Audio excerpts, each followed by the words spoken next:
આજના આ વિશ્લેષણમાં આપણે આ નવા ફોર્મ વિશે બધું જ સમજીશું. બે અલગ અલગ ફોર્મ હતા. 60 વર્ષથી ઓછી ઉંમરના લોકો માટે હતું ફોર્મ 15G અને 60 વર્ષથી વધુ ઉંમરના વરિષ્ઠ નાગરિકો માટે હતું ફોર્મ 15H.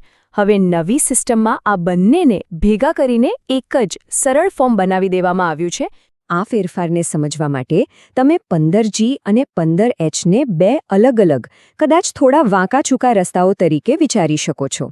અને એની સરખામણીમાં ફોર્મ 121 એક આધુનિક પુલ જેવું છે.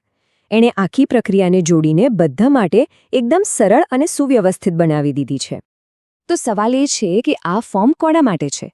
આ ફોર્મ ફક્ત ભારતના નિવાસી વ્યક્તિઓ એટલે કે રેઝિડન્ટ ઇન્ડિવિજ્યુઅલ્સ અને હિન્દુ અવિભક્ત પરિવારો એટલે કે HUFs માટે છે. અને સૌથી મહત્વની શરત એ છે કે તેમની કુલ કર જવાબદારી શૂન્ય એટલે કે નિલ હોવી જોઈએ. અહીંયા 3 મુખ્ય શરતો છે જેને બરાબર યાદ રાખવી જરૂરી છે. પહેલું, ભારતના નિવાસી હોવા જોઈએ. બીજું, કુલ અંદાજિત આવક પર કોઈ જ ટેક્સ લાગુ ન થતો હોવો જોઈએ. અને ત્રીજું, અને આ ખૂબ જ અગત્યનું છે, કે આ ફોર્મ દર નાણાકીય વર્ષની શરૂઆતમાં નવેસરથી ભરવાનું હોય છે.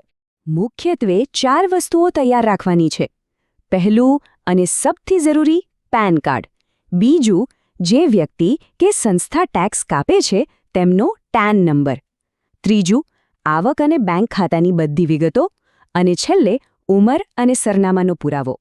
આ બતાવે છે કે આખી પ્રક્રિયા કેટલી સીધી અને સરળ બનાવવામાં આવે છે.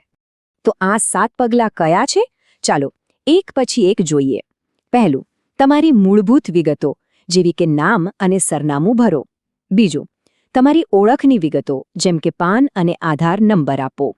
ત્રીજું, ફોર્મ ભરવાનો હેતુ સ્પષ્ટ કરો. શું આ નવી નોંધણી છે કે પછી કોઈ સુધારો કરવાનો છે? ચોથું, તમારી બેંક અને આવકની બધી નાણાકીય વિગતો દાખલ કરો. પાંચમું, જરૂરી દસ્તાવેજો અપલોડ કરો જેમ કે પેન કાર્ડ અને ફોટો. છઠ્ઠું, સહી અને તારીખ સાથે ઘોષણા કરો. અને સાતમું, છેલ્લું પગલું, ફોર્મને ઓનલાઈન અથવા ઓફલાઈન સબમિટ કરી દો. બસ, થઈ ગયું.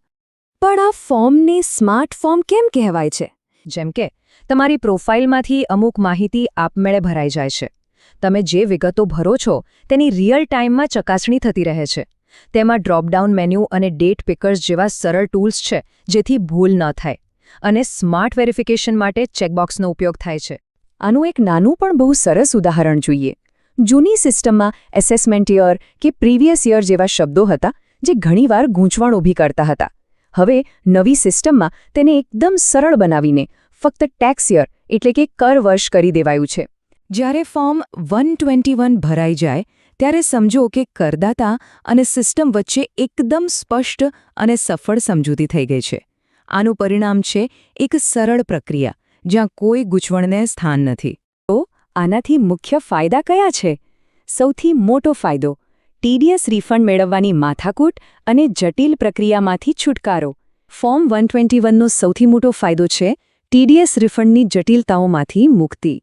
Pratik Patel, tax consultant, specializing in income tax, GST, and accounting, with over 20 years' experience.